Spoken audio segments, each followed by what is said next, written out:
If you really like this episode, please support our podcast by going to talkmurder.com/join and becoming a Talco Supremo. Hey, John, can you cover the Speed Freak Killers for me? This devious duo get hopped up on crystal meth, kill more than 72 people, and dump their bodies down some Central California mine shafts. One particular victim I remember vividly, as her pictures were posted on billboards for years around where I live. I actually had vivid nightmares at the time about some of the recoveries of the victims from the local well. I've never forgotten it. Kara. All right, hold on a second. That's some good shit right there. Let's do this thing.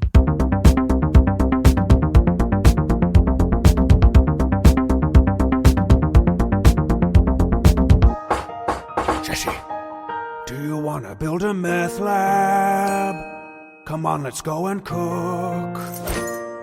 I never see you anymore. Come out the door, let's make our product by the book. We'll make lots of money, just you and me. We'll stack the cash up high. Do you want to build a meth lab? A rolling RV meth lab. Away, Mr. White. Just one try. All right, guys, that right there is Do You Want to Build a Meth Lab? The Breaking Bad and Frozen parody mashup on YouTube by Animeme. You can find that there. A lot of you guys probably watched Breaking Bad before, and so I thought that'd be fitting with tonight's episode. So, without further ado, let's get started. Thanks for everyone who came out to our Asheville show. Yes, it was a great time. We had so much fun with y'all and had delicious beer. Mm-hmm. Very delicious. Well, I want to say welcome to our newest Taco Supremo, Rowan. Hey, Rowan. Rowan. And Rowan's from... I want to say... Wisconsin. She's a truck driver. I know she said she's driven a lot through the Dakotas. I bet there's some weird shit out there. Oh, yeah. Especially for a truck driver. There's a lot of female truck drivers lately. Yeah, I didn't know that was a growing female field. That's pretty cool. They make a lot of money. Really? Yeah. I'd be really scared to drive one, honestly. Why? Because it's so big. Yeah, it is. Yeah. My grandfather was a truck driver. Yeah, it he was. made me too nervous. He was a truck driver. He was. And actually, apparently, so he worked for a few different companies, but he worked for this one company and he designed this model of a truck. I don't remember what it was or what the model was, but apparently someone stole it and took it for their own. So he could have, made some money off that, but he did not, alas. Oh. And here we are today. Here we are, still hustling. And tonight... We're doing meth. Yeah, we are, aren't we? Nicole, tell us we're not. us about your first experience with meth. My first experience with meth was watching it on Breaking Bad. And that's about it. That's about my only experience with meth. So tonight we are drinking Breaking Bad Blue Margaritas. Mm. Oh, is that tequila? Of course It's a margarita. tequila. It's a Oh, my margarita. God. No, it's actually good. No, this is the perfect amount of tequila. Ugh. I like it a lot. So it is blue curacao, triple sec, tequila, and lime juice, and a sugar cube. All right, so continuing. Surprise shots. Surprise shots. We don't know what they are because they're a surprise.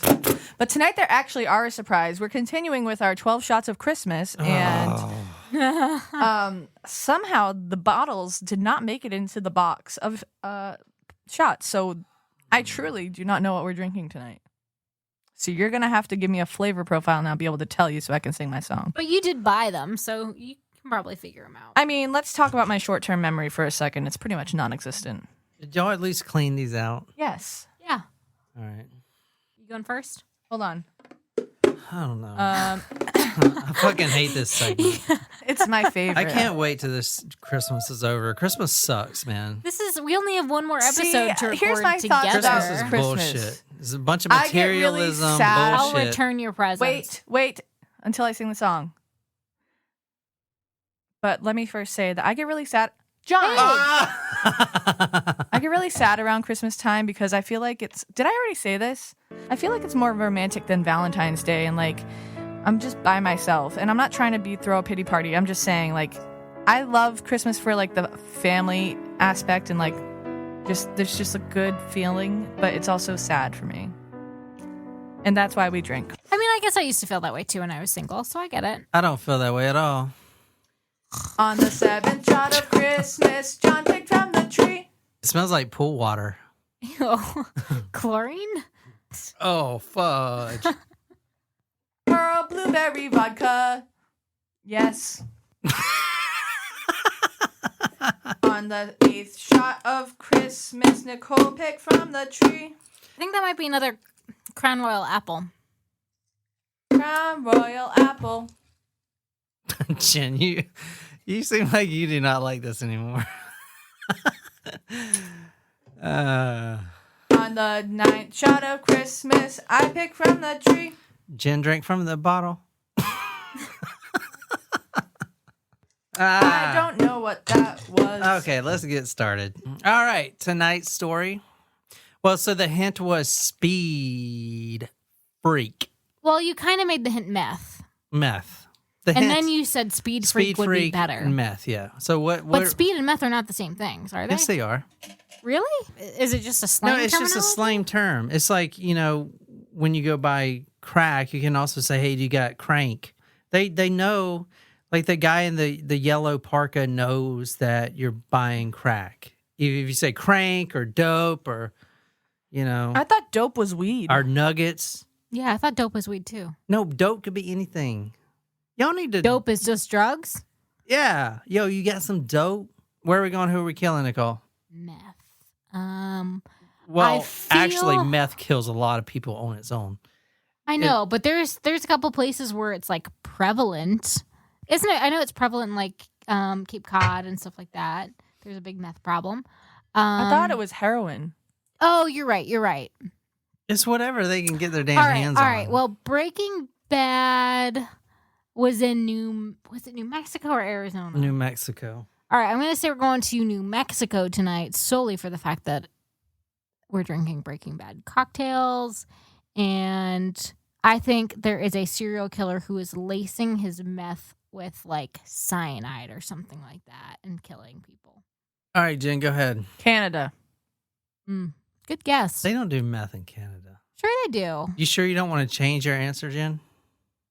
Canada. Don't fall for that shit. Tonight's episode is for one of our Togos Primos who thinks I have an aversion to doing her episodes. Oh, Kara. I saw that. And you were like, damn, did you change your story just because she said that? Like, were you going to do something else? No. Yes, I did because it made me upset. Oh, well, Kara, nicely played. Nicely played, Kara. Nice reverse psychology. It's one that I've wanted to do for a long time anyway. Honestly, it's a Monday and I was feeling kind of blah. So I needed to pick me up. So I thought a good meth story would be right up my alley for a Monday. So we're doing a meth story. All right, we're going to November 13th, 1998. 1998 was the year that you told the girl last night. Yeah, all right. So we went to get ice cream last night, and the final charge came out to $19.98. And I looked at the girl who was like young as shit, and I was like, oh, that's the year I was born. And she looked at me like I was old as dirt. And I said, oh, okay, I bet that's when you were born. And she goes, no, I was born 4 years after that. In 2002. In 2002. So I was like, whoa, that blew my mind. I was like, whoa, you don't even know what the Y2K bug is? That's the first thing I thought of, Y2K bug. And she looked at me like, the what? She's like, take your receipt and get out of here, fucking grandpa. She literally said that. No, just And then it like really dawned on me. I was like, holy shit, she doesn't even know what Y2K is. That was a big ass scare, man. We thought the whole thought the nuclear world was warheads going to are going to end. blow I up. know. I remember all these things. There still exists a general state of either denial, complacency, or even apathy about both the reality and the potential effects of Y2K. I mean, a girl that young, if you say 9/11, she doesn't know what that is. She was actually born after 9/11, yeah. So, it's the same. Like, we don't know what the fuck, like, D-Day is and Vietnam War. Like, we don't really know D-Day that is shit. actually the day that the troops stormed the beaches in Normandy. Well, I know that, but I'm saying, like, we don't and the know Vietnam We War didn't was a conflict that experience. happened what in was- Vietnam. what was because the the day, United Jen? States. What day in- was D-Day? It was November 5th, 1944. No. 1945. So you don't know it either. No, it was. But you know it was when... 45. But November you know... 6th, 1945. No, that... May. D-Day's No, in- D-Day's in- God. D-Day's in Okay, June. never mind. Okay, D-Day no, is in no, June. it's June 6th, 1945. June 6th, 1945. Yes. I don't that know is why I correct. said November. Holy shit, I'm It's June leaving 6th. all that in there. It's But it- June but you- 6th, 1945. Okay, so she knows the history, but she didn't live through it. Like, we yeah, it's actually the have same an with us. Like, active we don't know... memory of where we yeah. were when 9/11 Because we happened. can't connect to it. It's just like them old timers at the VA. We learn about know. it, but we don't know it. We've never Exactly. experienced it. Like, we're always going to know what 9/11 is, and we're going to tell our snot-nosed grandkids all about it. And they'll be like, whatever, dude. Whatever they say in 50 years from now. No cap. Eat my shorts, Grandpa, or whatever the fuck. We're going November 13th, 1998. It was a Friday, the 13th. 13th. Damn, Nicole, you're It was slow just the tonight. Friday the 13th, this past Friday. In 1999, this girl that we're talking about, and I cannot pronounce her last name, Cindy Vanderheiden, pretty sure that's how you spell it. She was 25 years old. I'm going to show you a picture of her right now. If you Where are we going? Oh, I didn't tell you where we're going? No. We're going to the very industrious town of Linden, California. Oh. And we're actually going into the Central Valley. What do you know about that, Nicole? It's basically the agricultural spot of the U.S. Artichokes. The part where wine country is? But isn't that really... No, it's more like just staple crops. It's Isn't- like 40% of Oranges. 40% Almonds. of the produce that we consume comes from around this area. Huh. So Romaine lettuce with E. coli. okay, so here's where we're going. Right here, smack dab in the vagina of California. So, like, kind of close to Sacramento. Shout out to all you Californians and shout out to all you truck drivers because a lot of truck drivers do meth. So I'm dedicating this to you guys. Not that you guys do meth. Not that our newest Taco Supremo does meth or anything like that, but, All right, we're going to Linden, California, November 13th, 1998. It was a Friday, the 13th. 13th. Okay. Cindy Vanderheiden was 25 in 1999. Okay. All right, go to where, Nicole, to see these pictures? talkmurder.com. All right, talkmore.com, see these pictures. That's Cindy Vanderheiden right there. All right. I mean, she looked wholesome and nice. Shoulder length, curly, scrunchy hair. Bangs. She's blonde. She looks, I don't how know old if do you she's a think natural She looked blonde. 25-ish. She looks younger than 25, I think. No, I'd say she's early 30s. Will you say, just I by think she looking looks at, young. would you say just by looking at this picture right here, she was a heavy meth user? No. Well, she was, I don't know if she was a heavy meth user, but she was into meth. Oh, she dabbled, huh? She dabbled, yeah. Her father actually owned a bar that's not there anymore called the Linden Inn Bar. Okay, so this is a small rural town. Not much to do, but, besides meth, obviously. Her father owned this bar, the Linden Inn Bar, and the mother and the father and Cindy all worked in this bar. Now, she didn't work there she actually stopped working there for a while because just like a lot of people in the 90s, especially in certain towns, rural towns, they get addicted to meth because meth became a huge thing. Okay. So she went from drinking in the bar and stuff like that, and then she started doing other drugs, marijuana, stuff like that, and then she went to meth, just, the natural progression. All right. Now, she actually hits rock bottom in 1997, and that's when her parents kind of lost trust in her, and not only lost trust, but didn't trust her at all, because if you're a meth addict, you're stealing your mom's, bracelet that her great-great-great-grandma gave to her to buy some fucking meth, right? Was that the definition of rock bottom, stealing her grandmother's necklace, or did she end I up don't in know the what hospital? her rock bottom is, but I know... You know when it was. I know I wouldn't trust a meth head. I thought the definition of rock bottom was when the rocks are at the bottom of a pit. I'm talking about drugs, Jen. Drugs. Oh, so Stay the with me. definition of rock bottom is when you'll do anything it takes to get the rock. Or Yeah. no, I think rock bottom is when you're at the lowest point, and that's your turning point. No, you can't go any lower. Yeah, Because there's rock on the bottom. It's self-explanatory. yeah, I know. But usually, when you hit rock bottom, it means yes, guys there's no lower to go. So that means you I know what get rock better. bottom means. I was trying to make a pun. You guys have obviously never been addicted to methamphetamine. Correct. Okay. Now, she actually hits rock bottom in 1997, and she is at her worst. And this meth addiction has got her, just like it does everyone. You can't escape it. And her parents completely lose trust in her. They throw her out the house, which is what I would do, obviously, if she's stealing all your stuff, your spoons and your knives to buy hits of meth. Yeah, that ain't good. But she actually turns her life around in late 1998. She actually pulls herself out of the rut, the rock bottom, and she starts crawling her way back up to the top, going to methadone clinics and everything like that. I looked up a little bit about meth. Meth used to be a prescription drug. Mm-hmm. Isn't that fucking For nuts? what? For anxiety and sleep. But if doesn't it get you up? Yeah, but I guess it also helps you sleep. I don't know. She started earning the trust back from her family around 1998. She gets a job as a computer technician, so she's going back to school and stuff like that. She's a recent graduate of high school. The family actually lets her live back in their family home, even though it was rocky at first. They make it work, and she actually starts doing really good. She does good enough to buy her own car, with her own finances. She got a job, not working at the bar anymore, but at that computer tech place. She buys her own car, and she's doing good from all accounts. What do you think is going to happen to her? She's gonna get murdered. Abducted.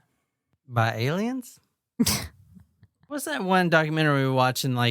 This guy was like, oh, I get abducted by aliens 10 times a year, and there's this alien female that has sex with me, and then I told my wife that I was cheating on her with this alien it was something creature. that you put on at lunchtime, and I was what the fuck? And then his wife refused to be interviewed on camera. She's like, this guy. I'm surprised the wife was still with him. I'd be like, who the fuck are you having sex with if you're not having sex with an alien? That's not cheating, though. Yes, it is. With an alien, they don't even have. Oh, I'm sorry. Is not cheating if it's a different species. Wait, what the fuck? Okay, should I be concerned about the goats that you're hanging out with, or The dogs. yeah? Go ahead, read that. She spent a lot of time with my parents. She really didn't go out on dates that much. Her relaxing time was sunbathing or just hanging out with her cat and her nieces, said Cindy's sister, Kim. Yeah, so that's her sister and one more, if you will. She was real happy, and she was really happy with the work, and the people really liked her at work, and she had big plans on just going right along, said Cindy's father, John Vanderheiden. All right, so November 13, 1998, it's karaoke night at the bar, at the Linden Inn bar, the one that her dad owns. She actually invites her father, but since he's got to wake up early in the morning and do stuff around the workplace and all that stuff, he refuses to go. It's just a normal Friday night karaoke. Now, so she goes along. There was a really good crowd that night. She's drinking a little bit. She's just having fun with a friend. And there's these two guys there that she knows from growing up, kind of not really friends, but acquaintances, if you will. These two guys, Wesley Shermantine is one of them, and Loren Herzog. These are the two barflies that she meets. Now, Loren is a guy. It's spelled Loren. Loren Okay. Herzog. Yep. Okay. Now, these two men had a plan, and I'm going to go into their complete history in a second. But they had a plan the night before they ended up at the Linden Inn bar that night, they've been smoking meth all night, like they always do. You know, typical Friday night, at least in this house. Go to talkmore.com to see the picture of the two men. Loren Herzog was the more attractive one. He had the long hair, the tattoos, kind of easygoing guy, you know. And the other guy, his friend, Wes Shermantine, he was the not so good looking one, but he was the one that would offer meth to the women. So here's how it would work. Loren would approach a girl in the bar and say, hey, you know, Man signature bun. pickup lines, you know, stroke his wavy hair back, you know, woo him a little bit. Yeah. And then once he gets them talking, that's when Shermantine, his best friend, will come up and be like, hey, you guys want to party? I got some crank, you know. Then that's their plan, and hopefully they would get laid. Okay, that's like their plan. Let me show you these guys right quick. Nicole, this is Loren, Loren, Herzog. Ew. What the fuck? He was the good-looking one? Yeah, he's a good-looking one. Dax Shepard with a beard and a mullet. He's got a pretty good defined jawline. Okay. If he shaved and cut his hair, He looks like I Brad could Pitt. I could kind of see like a Chris Hemsworth if I'm like really blurring my eyes. Are you on there. meth? Yeah, I mean, like I said, cut his hair, dye his hair blonde, and shave his face. Wouldn't be terrible. I'll give you that. Okay. But the mullet and the goatee gots to go. All right, let me show you his friend. And he was the good-looking one. He's the good-looking one. I mean, he did have a strong jawline. I'll give him that, but it's hard to see. Here's past. the not so Oh good-looking one. God! Oh, He's the one. This is Wesley Shermantine. He's the one that would I come fucking over just threw up in my mouth a little bit. after the women were wooed a little bit. No, and no, say, he is someone's son. hey, you guys want to do some meth? You guys want to party? That is quite the porn stash. If he came up to me, I'm pretty sure I would automatically assume that he was on meth. So he had a porn stash and he was disheveled with bags under his eyes and he just looked gross. Now, That's the type of person that approaches me usually. both of these men were married. Both of these men are married and have kids. Keep that in mind. Oh God! And actually, wait, so they're going to bars trying to get laid? yeah.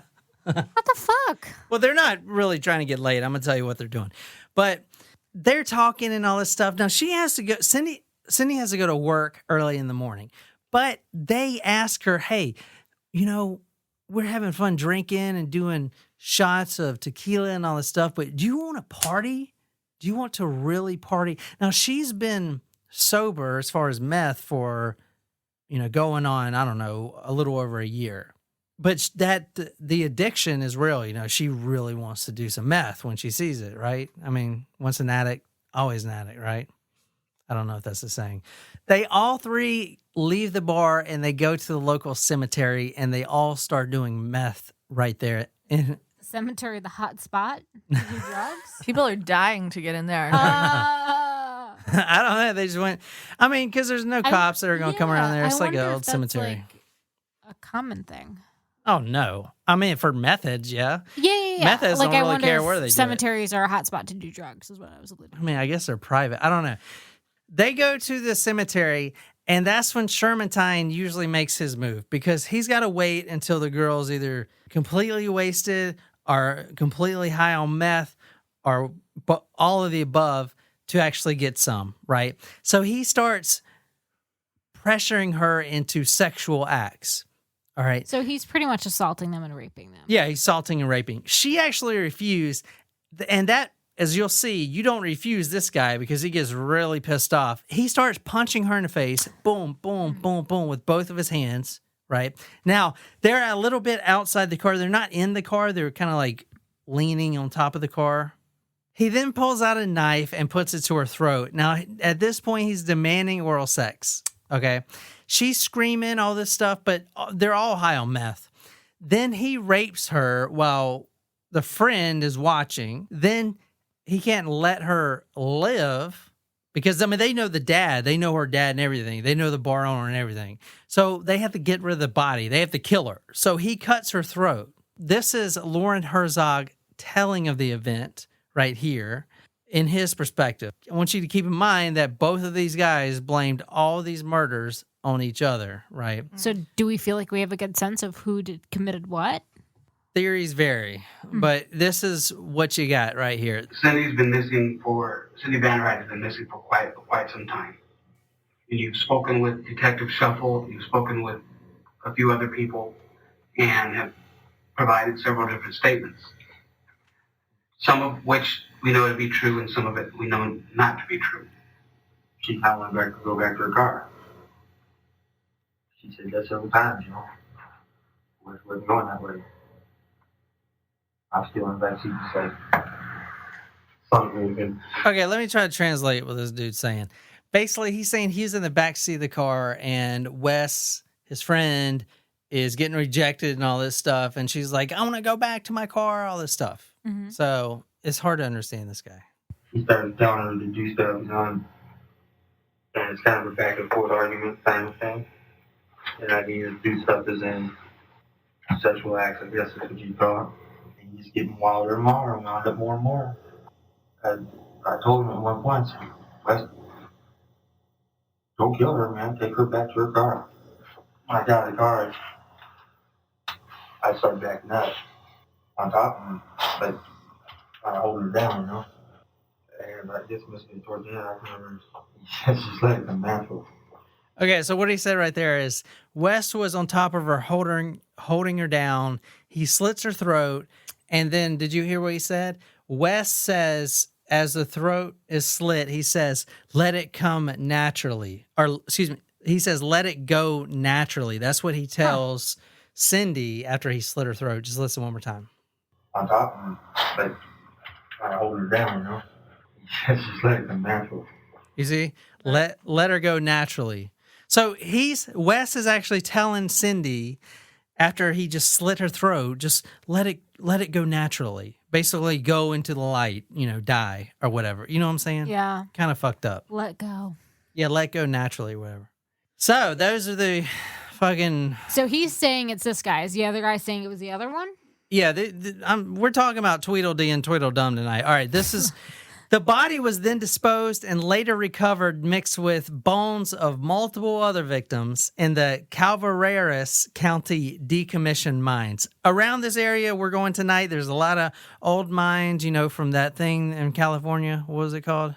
The Gold Rush? The Gold Rush. Nicole, Wait, are you you saying that they were buried with other victims of Yeah. murder? The body was disposed and later recovered in the mines with multiple other victims in the Calaveras County decommissioned mines. Now, the two best friends, this and the other guy, Herzog and Wesley, after they disposed the body, they return home to their wives and kids like nothing has happened. A friend actually followed Cindy that night and claimed that she actually made it to the parents' driveway, but then she actually drives her car. She didn't actually go into the house. She should have because she had work. Instead, she drives her car to the cemetery. That was a meeting point so they can all do meth. Okay. When the dad, John Vanderhyden, wakes up, he thinks that his daughter is already at work because her car is not there. So he didn't actually realize she was missing until later that night. And this is what he said. I looked out and Cindy's car was gone, and so I thought she already went to work, said John Vanderhyden. So he actually spots her car at the cemetery, and that's when they file a missing person report. Then, obviously, he's the bar owner. He finds out who she was talking with, and he knows right then and there that it's bad because these guys are trouble. Herzog used to come into the bar, said Linden Inn owner and father of the Speed Freak Killer's final victim, Kim Vanderhyden. He was a big guy with long hair and tattoos and wore cut-off shirts. And I mean, he tried to act like a big guy, bad guy, and the girls seemed to have thought he was attractive. I thought he looked like a punk. He seemed to get along with everybody. How long have these guys been at it doing this type of thing? I'm assuming this is not the only murder since there were other bodies that she was found with. There's plenty of other bodies. Maybe this will give you a good idea if you want to read this. The men offered meth for free or at a discounted price to women, and if the women accepted, one or both of the men would demand sex after they all got high.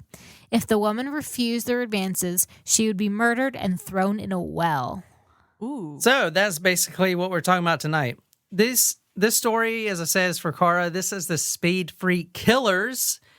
There's two of them. They're two best friends. They went on a 15-year meth-fueled murdering spree and killed a lot of people. Okay. How many people do you think they killed? 37. 13.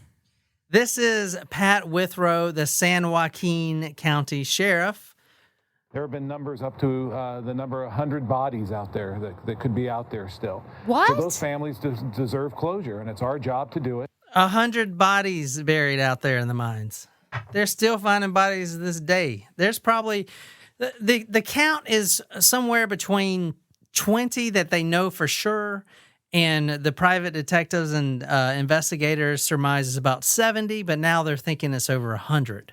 Holy shit. This is a 15-year killing spree that has been fueled by meth and psychopathy. I don't know. All right, Loren Joseph Herzog, he was born December 8th, 1965, from Central Valley in the town of Linden. Okay, same as a Linden bar.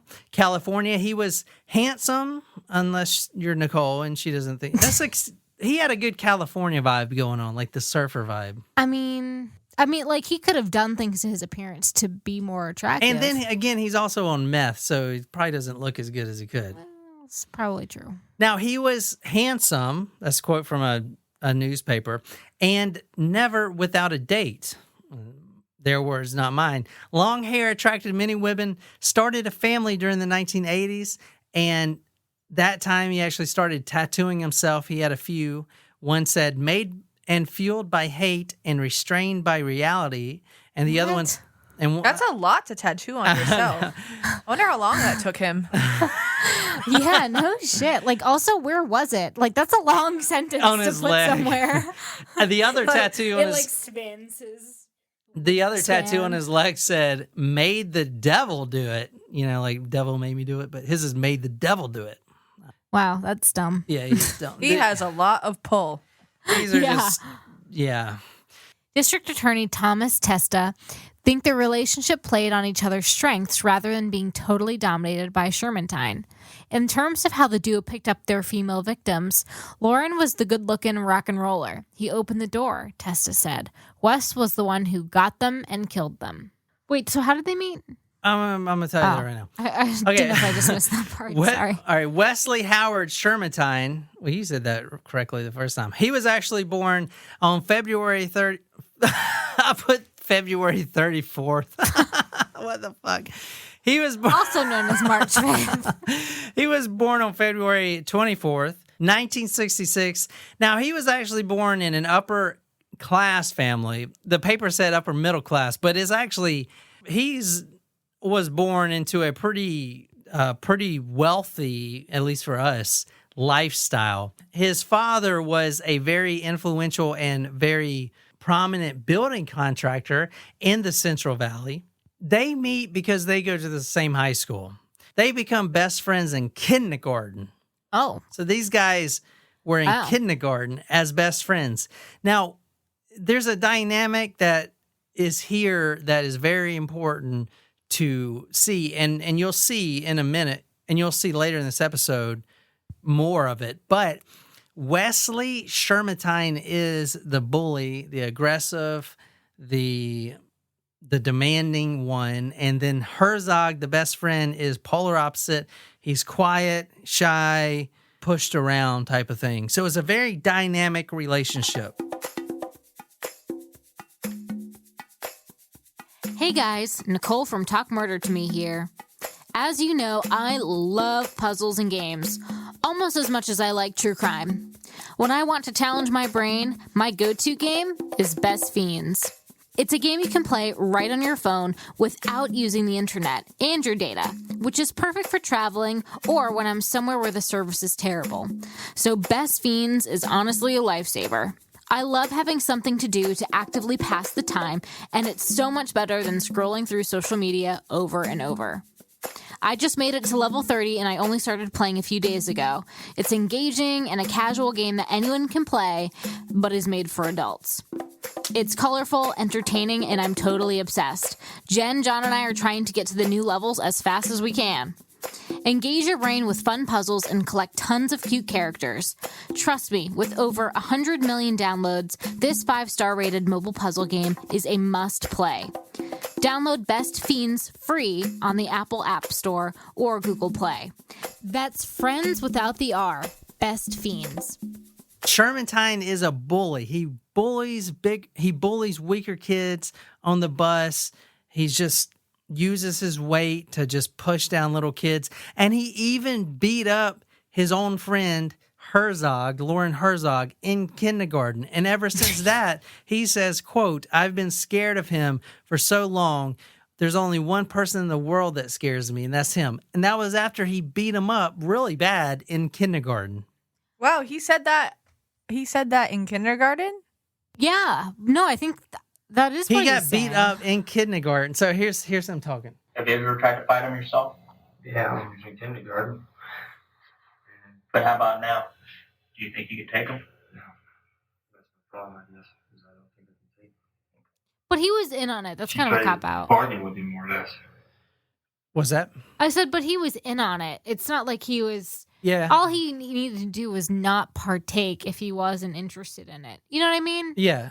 Well, here's what I'm going to lay out tonight, because this is every case, every killer has a very unique thing, and the unique thing with this is the dynamic. The most of the interviews come from Herzog right here, and he's playing the battered, I had to do it because he had this power over me.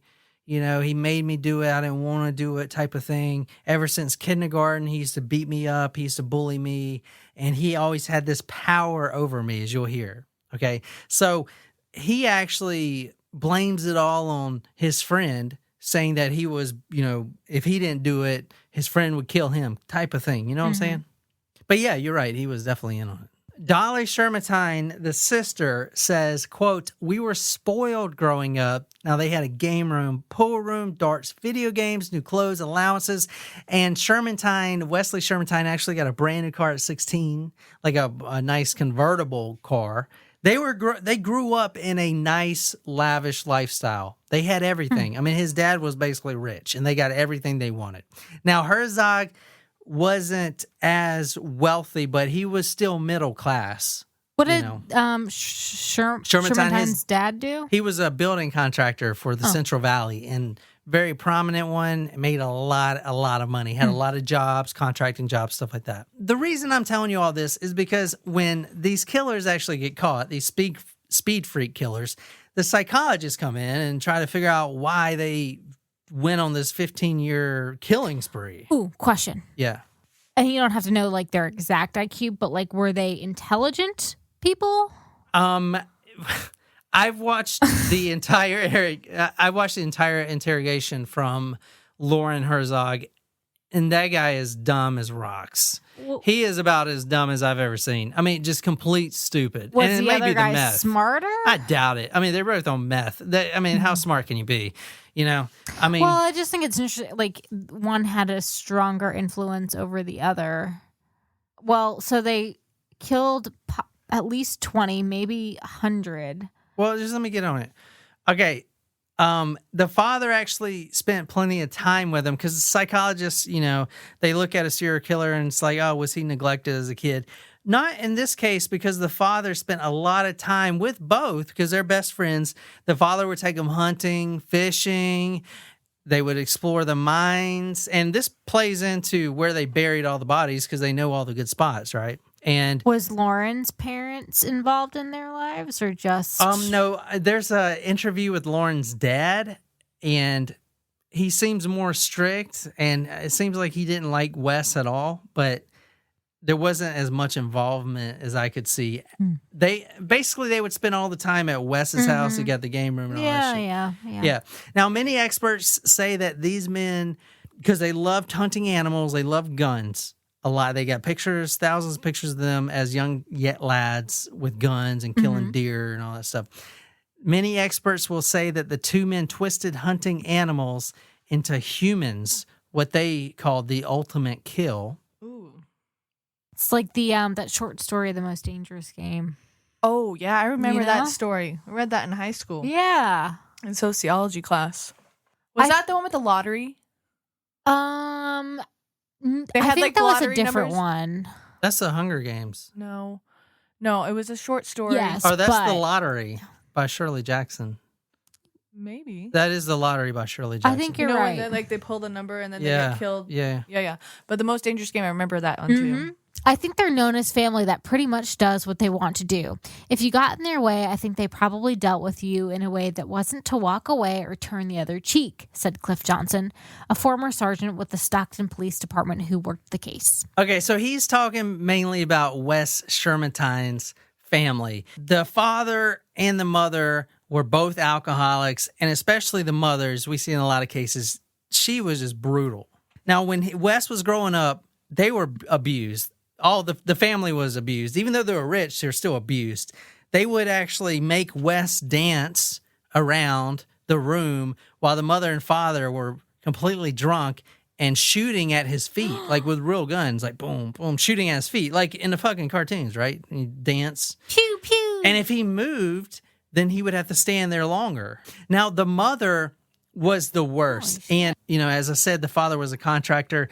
And if someone didn't pay the bill on time or someone, tried to cheat him over, the mother would get involved. And at one point, the mother actually goes to one of the neighbors' homes that owed them, the family, money and refused to pay. She goes over there with a bulldozer and bulldozes his house while the guy's inside of it. The actual bulldozer cart was like 2 inches away from decapitating the guy in the room. Now, this is the mother of the Shermantines riding a bulldozer into someone's living quarters in their house. Oh my God. I mean, just think about that. That's how fucking crazy the mother is. I feel like that would happen if I was driving a bulldozer, but not intentionally. If you let me behind the wheel of a bulldozer, you may get your house knocked into, but I wouldn't intentionally knock your house down. Right. Yeah. So that's jail time, right? Apparently not. The guy didn't even file a police report. What? Because everyone is scared as hell of the Shermantines. They were basically the mafia. Not mafia, but They were just a big, powerful name. Powerful name, yeah. They had money and they were just ruthless. Completely ruthless. And no one would even file a police report because if you filed a police report, that guy's going to come kill you and make it look like an accident. And everyone knew that. So it's easy to see where this asshole gets his craziness from, right? It seems that Wesley was the sort of domineering, aggressive, dominant figure in their relationship growing up, said former girlfriend of Herzog and sister of the duo's last murder victim, Cindy Vanderheiden. They introduced themselves as brothers. They ran like brothers. They acted like brothers. And the protection aspect in everything. They'd lie for each other like brothers, continued Cindy Vanderheiden's sister. Yeah, so let me clarify. Cindy Vanderheiden's sister is Kimberly. She actually had an affair with Loren Herzog, when he was married. Okay. Gotcha. So the That's why I was the confused little before. sister is going out to do meth with the guy that her own sister has Was been sleeping with. screwing, But Wesley was the one who assaulted her, supposedly. Yes, supposedly. Now, the interrogations are coming from one guy. The other guy, Shermantine, basically just shut up and didn't say anything. Let's go junior high school right now. Both of these guys are in junior high. This is in the early 1980s, 1982, I believe. This is Halloween night. Wes Shermantine's sister, Dolly, goes out with Wes and Loren, and they're all drinking and partying. This is on Halloween night. They're 16 years old. they all end up going back to Wes's house and like spend time in their game room to play pool and stuff like that. And when everyone's sleeping, the door opens and Dolly's in the bed sleeping. And Loren, the friend that stayed over, the best friend that stayed over, comes in there and holds her down and rapes her, like violently, really bad rape. Now, the next day, she tells her entire family about the incident, and they didn't even care at all. It's not like they didn't believe her. It's like they don't care about their family members, their sons and daughters, right? Wow. They just don't give a shit. So Dolly goes and tells her brother, Wes Shermantine, and he doesn't care at all. And in fact, a few weeks later, he comes in there, her own brother, and rapes her own sister. What? Yeah. Oh my That's God. how fucked up this family is. That's awful. When I was in junior high, we all had to come back, and Loren had spent the night at our house, said Dolly Shermantine about the Halloween slumber party. And he snuck into my room that night when I was asleep, and he held me down and raped me. So in the Like, how can you trust anyone if something like that happens to you? Not necessarily just for, family members, but I imagine that would make it even worse. Oh, yeah. Totally. So in the Shermantine family, most of the people think that Shermantine was the main killer in all these 100, right? And maybe that's the case, and Herzog is just, the tag-along type of puppy dog type of thing, and it kind of makes sense, as I'll tell you, that there was some power that this guy had over him, right? But that's pretty much what everyone thought. But in the Shermantine family, it wasn't really physical abuse. There was physical abuse, but it was mostly emotional abuse. You're worthless, you're stupid, all this stuff, just being battered by their drunken mother. As they get older, they start becoming alcoholics and drug abusers and thugs, okay? They would always be in this Linden Inn bar. That's like their home away from home. They would always stay in there and just drink all night and then do meth. I mean, they were just meth heads, right? A lot of the people knew that they were killing people because if you take meth, which I've never taken meth, but I was looking up, about meth, you become really talkative, right? And confident. So you tell everyone about your killing sprees. Well, it's an upper. And they did. They told everyone about their killing sprees, but no one really believed them. You know what I'm saying? Even though they were literally killing a lot of people. Well, they probably, the fact that they may have been known drug users probably discredited their stories to a lot of people. So that's probably like, oh, those guys, they're just meth heads. That's a good point. Yeah. Well, how about the victims themselves? So if there were so many victims that they found, like, were they mostly like prostitutes or random people? Yeah. So Mostly prostitutes, yeah. They flew under the radar? Yeah. In fact, what got them caught is killing close to home, which gets a lot of killers caught. It was because they were killed Cindy. Yeah, exactly. Cindy, that was like the direct tie. There was another girl that I might have time to talk about. Her name was Chevelle, and that was in 1985 when she goes missing. They couldn't really pin it on them yet, but they kind of knew that they were involved. Another reason they got away for so long is because they were thrill killers. Okay, so yeah, they would go rape prostitutes and dump them down mines and all this stuff and have their seminal fluid everywhere. Ew. But as a thrill killer, they would just love getting high on meth and going up to someone sleeping in their car and blowing their head off with a shotgun. What? And you can't really link them to that, right? All right, so the duo loved meth and they also loved to gamble a lot. Gambling in California was legal at the time, but they would rather go to Lake Tahoe or Nevada, okay? They would do meth the entire time down. So they're driving their car, doing meth, drinking hard liquor, driving to a casino to spend all of their money hoping they're going to get rich. I mean, this is how smart these guys are, right? I mean, they sound like they're making some good life decisions to me, but what do I know? Of course, they never got rich or won anything, but they did run out of meth and money. So once they blow all their money at the casino, and now they don't even have enough money to buy their favorite drug, meth, then their tempers are flaring. September 1984. Now, this is the first known murder I'm going to tell you about. And I couldn't find the murder in any newspaper. So the information is kind of scarce with this one. But in September 1984, they were driving back to San Joaquin County. They noticed a car stopped along the Highway 88. Now, this is in Hope Valley. And there's a man in the car. His name is Henry Howell. He's of Santa Clara. Now, from what I found and from the interviews that were done, I believe he was a Native American because they kept calling him an Indian and stuff like that.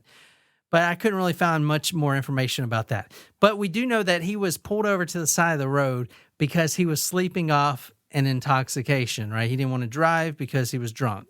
So, doing the right thing seems to get you killed. Did you know that if you are under the influence and you're just sitting in your car, even if you're not moving, like if you have your key in the ignition, you could technically get a DUI because you're technically operating the vehicle. So if you're ever taking a nap and you like to sleep off the drunk, do not put the key in the ignition. If you want heat, get a blanket. They're pissed off because they lost all their money like usual. They have no meth. There's this guy sitting on the side of the road sleeping in his car. Now, they most likely were hoping it was a prostitute in the John. They were basically going to kill the guy and then rape the prostitute and kill her too. That's basically how they were going to do things. Mm-hmm. But it was just this one guy, this 41-year-old guy named Henry Howell, sleeping, intoxicated. Shermantine walks up. Now, they have a shotgun and taps on the glass. Beep, beep, beep, beep. Or click, click, click. He taps on the glass, and the guy's like, oh, what's going on? He probably thinks it's a cop. Wes says, are you okay, buddy? What's going on, buddy? Are you okay? And then immediately puts a shotgun right to his face and pulls the trigger. And the guy's like, it's a shotgun, so his brain is all over the car. And they just leave. There was no reason to kill the guy. They just did it to do it. They're thrill killers. So this is the interview. He calls him the Indian dude. I remember. Yeah, we were there. Which one? The one with the Indian dude. You were there? What happened on that one? What killed that guy? Why is he saying you did it? I don't know. Okay. Tell me. So I can fit his story and your story. Who are we going to believe? Well, to tell you the truth, we coming down the road and he seen some dude lay on the side of the road kind of out of his car or something, or hitchhiking or something. We turn around and Wes robbed him and killed him too. The dude was so drunk that the dude would have never known nothing anyway. So Wes, he had to kill that dude. Kill somebody for $45. In his 1999 confession to San Joaquin County homicide detectives, Herzog referred to the crime as the murder of that Indian dude, referring to Howell, who is American Indian. We were coming down the road and he sees some dude fucking lying on the side of the road, said Herzog. Wes robs him and kills him too. The dude was so drunk that the dude would have never fucking known nothing anyways. Wes didn't have to kill that dude. This is showing you that Wes Shermantine actually wears the pants in this relationship. He's a cold-blooded son. Yes, sir, has no emotions. He's a cold-blooded killer, man. I don't know. You guys understand why I've been so scared of him so long. I understand. I've been scared of him. I told my wife that only one person in the world scares me. Time to lock his up, huh? Oh, you sure? Yes, sir. Been time a long time ago. Yeah. Wish it would have been done a long time ago. I know. Like I told you before, it starts now. We're going to be putting him away. Yeah, so he's definitely scared of him. Here's basically how this stuff unravels. In 1999, they arrest both of them, okay, and they pressure Loren here to, come clean and even blame it all on Wes, as long as they figure out what happened and where all the bodies are. And that's basically what he does. But then Wes, he doesn't really blame it on Loren, but if you watch his interview, he's like, yeah, me and my buddy, my homeboy type of thing, like we did this, like we. And in Loren's case, this interview is like, he made me do this, you know what I'm saying? they talk about him having some power over Loren. If we take Wes to jail and charge him with murder, will that change anything for you? And be honest with me. If it won't, then just say no. But yes or no, if we are successful in taking him to jail and charging him with murder, will that change anything for you as far as Wes's power over you? Or will it go with him wherever he goes? Will he always have the power to reach out and keep you silent? Well, give it some thought, okay? Yeah, I really think so. All right. That hold that Wes has over you that we talked about earlier, right? She said I didn't have to say. I'm not asking you to tell me what it is, okay? I mean, even though the curiosity, all right, is killing me. However, are you worried about it from a legal stand, but that you would get in trouble with the law? That he would snitch you off because you would get in trouble? Are you worried about that? Or are you worried about Wes doing something to you or your family? What worries you the most, Loren? All of it. Equally? Nah. And that's how the media portrayed it, and all the detectives was like, this guy is going along with it, right? I hope you guys don't think that, because a lot of detectives think that this guy was just as active. I mean, he was there with all the murders, 100 murders, buried all the bodies, and his seminal fluid was in all the prostitutes. Oh, well. Yeah, he was raping the victims. So even if he didn't kill them, he was raping them and then disposing their bodies. And an accomplice to murder. Exactly. Right. And the reason they actually got this guy, or the reason they actually brought these guys in there, is because they actually found blood in Shermantine's trunk of his car from Cindy, because he let his car payments relapse and the car got towed. So they just looked in it after it was towed and they found the blood that matched. Anyway, let me get on with this. Now, as far as an MO goes, very disorganized. They wouldn't plan anything out. They would just go shoot someone at random and either leave, or they would abduct a prostitute or whatever, murder them and dump them in the mine shafts. Okay, they murdered for pleasure, so they were thrill killers, and usually while on methamphetamine. But I'm going to quickly go over this murder. This may be the second murder, but no one really knows. This is November 27th, 1984, so this is a few years before the Cindy murder. This is 2 months after the Howell murder. Remember, I told you the Indian that was sleeping in his car on the side of the road. This is 2 months after, which means they had a good cooling off period, as the FBI calls it, to make them, serial killers do a cooling off period. Now, November 27th, 1984, San Joaquin Police Department, they're called to a rural highway outside of Stockton. Now, they're responding to a report of two people passed out in the car on the road.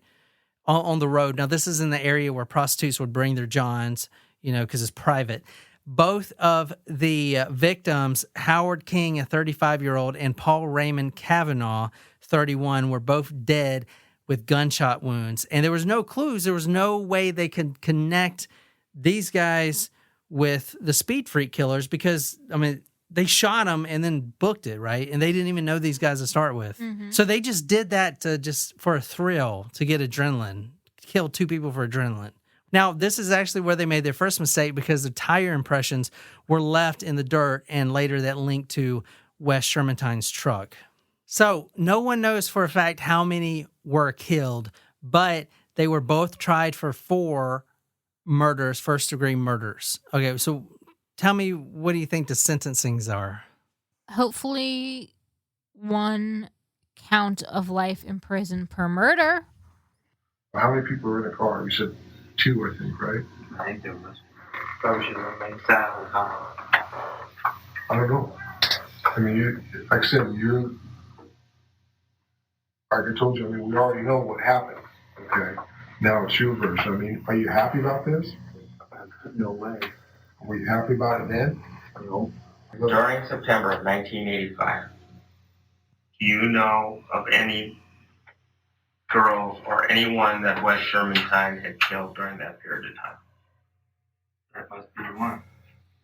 And how do you know that? Because I can't think of the other. This is Chevelle Wheeler. Okay. he's talking about. Well, is this an assumption? Are you just assuming he killed her, or were you there, or did he tell you about it? No, there's a girl he killed. And how do you know that? I was with him. That's what you need to tell me. So, like, he's just saying he's there. always there, but yet Never he doing. never does it. Right. Right? Except we know he's sexually assaulting. Exactly. So it's like, come on. But this is the girl. So basically, she actually was playing hooky from school, and she got into drugs and stuff like that. But she was actually coming back out of the rut. You know, she was only 16. She was getting good grades and stuff like that. But she just wanted to skip school and hang out with these two losers. I wonder why he's the one that's talking and why the other guy is saying silent. I'm gonna tell you that in a minute. Okay. I don't even remember how he picked her up or whatever. I just remember that he killed the girl and stabbed her to death. I don't know where he left her. Stabbed her to death. Did you try to stop it? Loren, you need to talk. No. Did she ask you to help him? Did Wes ask you to help him take care of the body afterwards? No. What happened to the body? I don't know. First time that you saw Wesley that's Shermantine good. No, it's killing. horseshit. Yeah, it is all horseshit. Anyway, you asked a really good question. Why Wes Shermantine isn't really talking. And this is him right here in his interrogation, just a little clip. Congratulations. Now that you're engaged, it's time to plan your party. Why am I getting these fucking There's ads? lots to do. I know. You're responsible. You know what? You know, you know what I'm saying? Oh my God, look at this Something to do dude. with Cindy's disappearance. I would have been gone a long time ago. They do not Are look you like they're afraid the of same anybody age. Out I there, know. somebody threatening you? No. See, he's just very like, you know, I didn't He's very do it. abrasive. Yeah. Yeah. There's very different personality dynamics. Now, You know how the other guy kind of looks like? I've decided, not this one, but the quote unquote Loren? attractive one. Yeah. You remember that show Extreme Makeover Home Edition? Mm-hmm. He kind of looked like Ty, but with long hair. No, he looks like Dax Shepard with long hair. Yeah, I could see that too. now this is why I believe that Wes isn't really talking because This guy looks like John C. Reilly. because he's in prison, and if you want to get information like, you know, where's my daughter buried, you got to pay up. Sheriff's investigators are once again searching this area near the former Shermantine property. They are looking for more human remains believed to be victims of Loren Herzog and Wes Shermantine. His cadaver dog was getting hits all over the places, from one mountaintop to another mountaintop. Eric Hammond allowed search dogs on his property. He said bounty hunter Leonard Padilla and his team got several hits here. Padilla says he received a new letter from Shermantine saying there are more victims out here. It reads, I will make a map to both as soon as our deal is kept. I have proven I am telling the truth all the way. Now it's your turn. He is asking Padilla to pay his restitution of $18,000 plus money on his books. They don't need to pay him for something that they can find easy. They're right on the... So Wes is in prison on death row. He's still on death row and in San Quentin. And this guy Padilla, who you just heard, he was a bounty hunter, and basically Wes reached out to him and was like, if you give me 30 grand, I'll tell you where some bodies are. Like money for bodies type of scheme going on here. I don't know if that's how it works in prison. Like, what are you going to use that money for? Like For the canteen. A lot of ramen. Yeah, ramen. Yeah. Hey, you got that spicy chicken noodle? Oh, yeah. Ooh. I actually do enjoy ramen, like from the packet. This is a letter that he wrote to the Record, which is the newspaper there. Scott Smith or any reporter. Yeah. Now he refers. Please, someone just tell my story. He's got a shitty handwriting font, and he refers to himself in the third person. That's not the worst handwriting I've ever Shermantine. seen. That's See, pretty this good, is him. actually. It looks like a more feminine. Yeah. It looks like he's running and writing because the T's are like, you know, going That in the means wind. something, though. To mix like He's a capital fucking and psychopath, lowercase. maybe? Well, I don't remember. There is some handwriting analysis stuff. I'm going to put all these letters on talkmer.com for you guys to see. But a few things to point out here. I hold the key information to where Herzog's victims are. Okay. This is Wesley Shermantine, the one that everyone hasn't really been talking. Exactly. So he's blaming all this on Herzog at this point. In the case of Chevy Wheeler was supposedly a writing accident. It was Herzog who took her writing at Shermantine. Like, he refers to himself in the fucking third person. I think that's the property at Shermantine Cabin Ranch. Yeah, so that's where she was buried. I say now, it will have to be a hell of a, in one word, H-E-L-L. Yeah. Oh, yeah. Hell of a deal That's to for have someone. me shack up with another male in my cell. For I've lived alone for the last 10 years. Under earplugs in my own world, I can do it another 10, it says. So he's That's actually... just like an interesting PS to put. Like, Yeah, and it's like It twice is. as long as the fucking real letter. Herzog got 78 years in prison. Okay, which is good, right? Yeah, can't get out. And the other guy is on death row. He's still on death row. In March 2012, Shermantine wrote a letter to a local television station in Sacramento where he claims he can lead investigators to more of Herzog's victims and the third man involved in the murders. He claimed that there are as many as 72 victims, but he said until Leonard Padilla pays him the $33,000 that he said he would pay, he would not give the information up. I really want to believe in Leonard, but I have these doubts he'll come through, which is a shame because I've been holding up the best for last. Which is Shermantine fucked wrote. up, isn't it?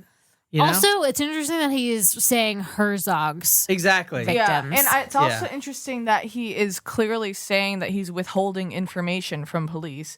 And The also, best for last? Like, what the Yeah, fuck? but he's trying to get he's trying yeah, to get I money. understand that, but like still, and $33,000 in the scheme of things, I mean, that's someone's salary, you know, but at the same time, it's not that, like, it's not. Yeah, how much ramen can you buy for 33? Well, he said Probably a he lifetime said he supply. had $18,000 in restitution, which I'm not sure what that was for. I don't know, like, who do you pay restitution to? I don't know, Victims? Family? But still, like, that is such an odd amount. Yeah. Well, Like, it's even less. Like, if he had $18,000 in restitution to pay, then that's like only Yeah. $15,000 for him. Maybe he just calculated that's all he needs for Well, ramen. all I gotta say is thank God for our justice system and how it works really well. Thank God it's not Canada. I'm sensing some Learned a lot of sarcasm. things. First of all, I did not know there was that many computers in Lassen County because I've had thousands of emails. This is the Sheriff Warren. This is about Herzog.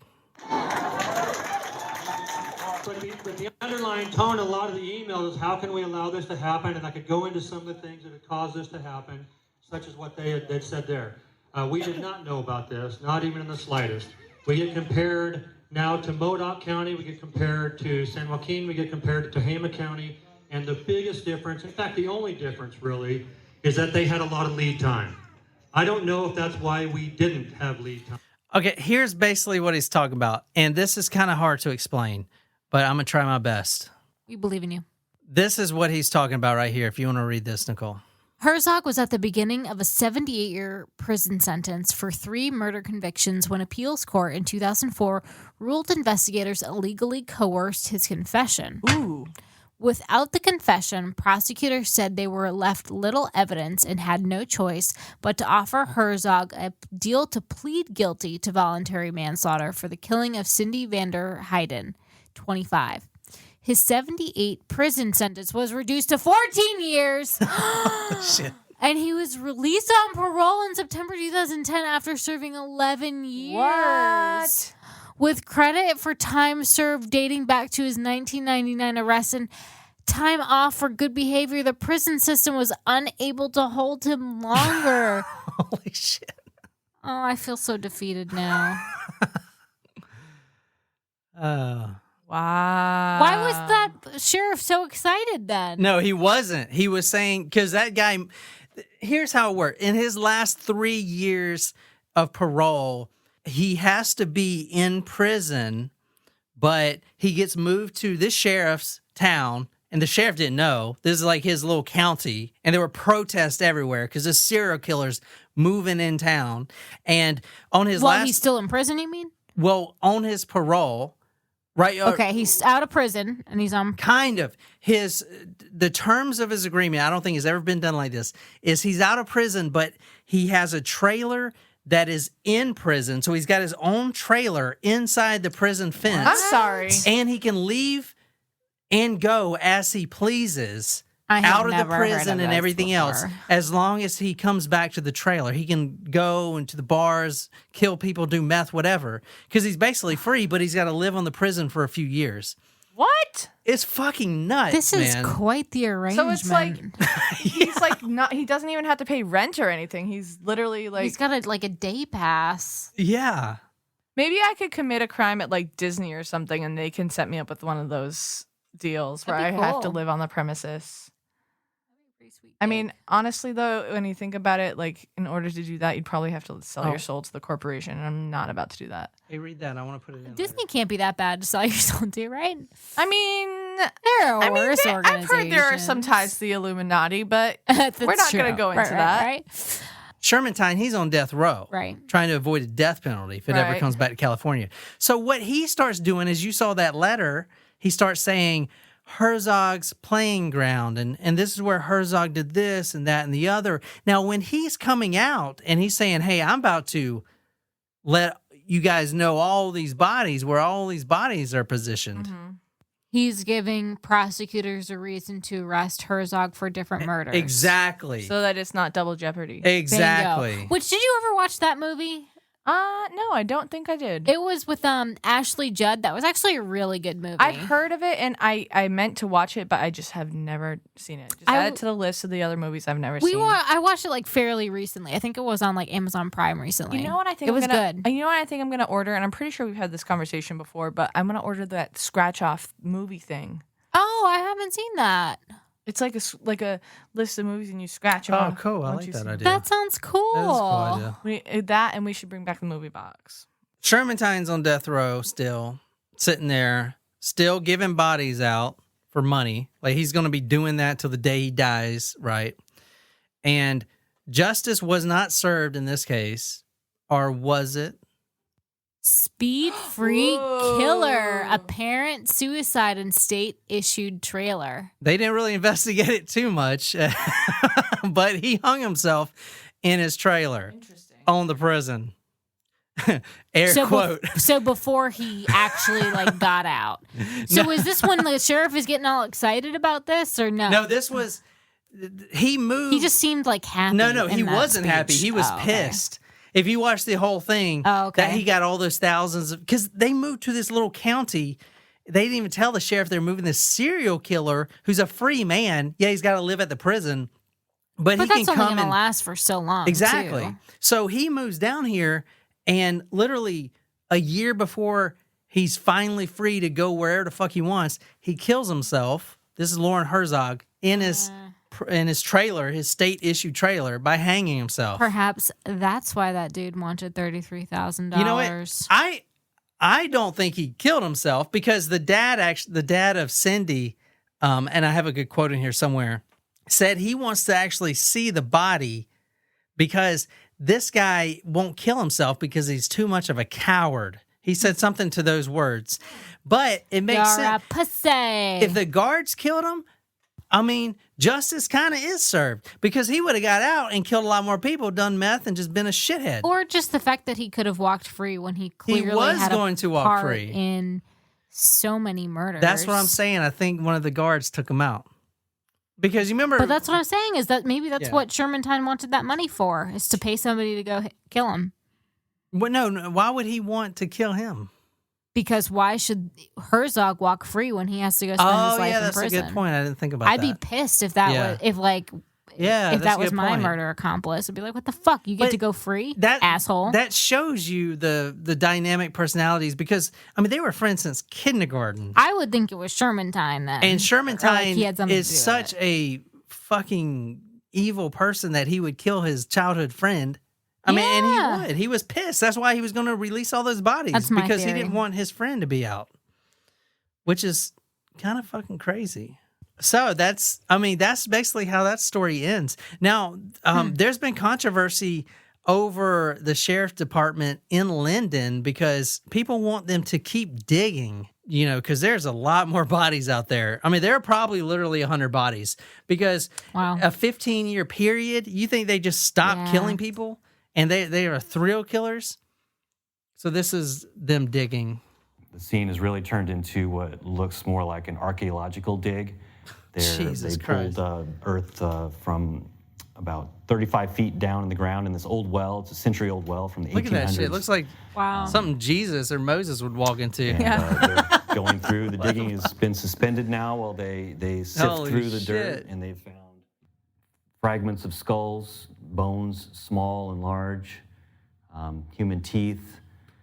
Of course, what goes along with that, they found human shoes, a woman's purse, a ring which appears to be engraved with initials in it.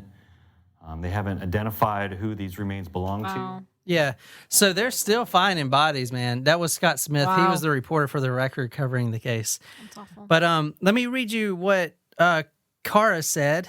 Kara. Let me read you what Kara said. She says, I'm not sure why this story hasn't been covered by more podcasters because these guys possibly killed up to 72 victims during their meth-fueled crime spree.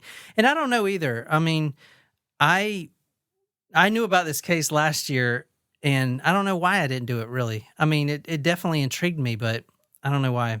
Wesley, Shermantine, and Loren Herzog would be hopped up on speed and then kidnap, torture, and murder their victims, and as was found out years later, drop their remains and belongings down a well on the property of one of their parents. One particular victim was Cindy Vanderheiden, and I remember her pictures up on billboards for years, with her family searching for any answers about what happened to her. This happened in and around my hometown of Lodi, California. Oh, wow. Lodi, California. Years later, a bounty hunter. Now, this is the guy, I forgot his name. yeah. The guy that was paying Shermantine, Or said he would, Palladine or something. Years later, a bounty hunter type guy made a deal with the surviving member of the murderous duo to confess to where the bodies were buried. I had vivid nightmares at the time about the recovery of the victims from the well. Ooh. I've never forgotten it. That'd be really scary if that happened and that sort of thing happened here. Yeah. Like, that's a shit ton of victims. Yeah. And buried all over the place. I mean, I guess it's kind of like Pee Wee Gaskins a little bit, but feels much closer to home. So there's no active theories that are going against. I mean, obviously there are theories, but there's no one looking into the fact that Herzog was a suicide versus homicide. I didn't see anywhere. Case closed, man. I love it, man. Case closed. I didn't see anywhere. I mean, it's not like an Epstein thing where it's like, oh, fuck, we got to find out. It's just like, oh, he killed himself. I mean, it makes sense that he would kill himself because either that or he'd be in prison, but I don't think he killed himself. He's too much of a wuss, I don't think he coward. would if he was about to get out. But he's living on prison in the prison grounds. The guards are checking in on him. Oh, my God. He's killed himself. I mean, you remember watching The Wire where that one main character, the drug dealer, got found with the rope around his neck, and they thought he hung himself, but he really got murdered. But anyway, that's the Speed Freak killer case. I hope you guys like that. Yeah. That was crazy. Thank you, Kara, for requesting that one. If you enjoyed this episode, be sure to hit that subscribe button on whatever podcasting app you use. If you like the story, you can follow us on social media, Facebook, Twitter, Instagram. If you're absolutely obsessed with this podcast and want to become our Speed Freak, go to talkmurder.com/join, become a Talk Host Primo, get a badass t-shirt, sticker, swag, a lot of love, shout it out all over the place. Tell me what story you want me to do. I'll research it, dedicated to you on Talk Murder Me Podcast. My name is John, here with Jen and Nicole, and until next time. Jesse, let's cook.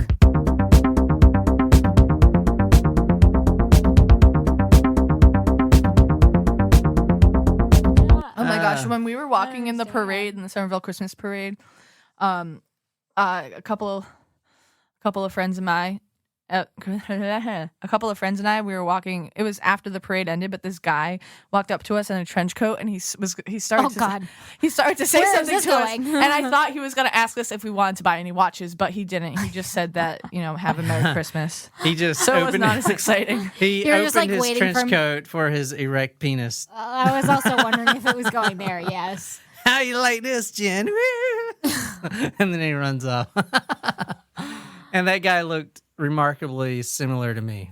Okay, so No relation.